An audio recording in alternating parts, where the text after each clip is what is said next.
Naniniwala ka ba sa mga sabi-sabi na malapit na ang end of time? Sa ating gospel, Jesus speaks of the destruction of Jerusalem and the signs of the end times. He describes a time of great distress and fear, but also gives a powerful message of hope.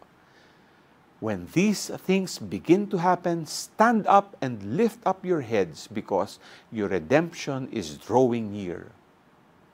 Sino bang hindi matatakot sa end of the world? Ang mga babalang ito mula sa ating gospel ay maaaring magdulot ng takot, ngunit hindi ito ang layunin ni Jesus.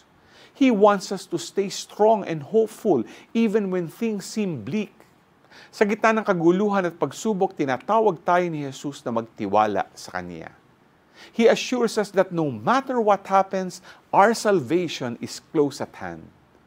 Sa panahon na madami kang pinagdadaanan and it seems na parang ayaw mo na, panghawakan mo ang pangakong ito ng Diyos.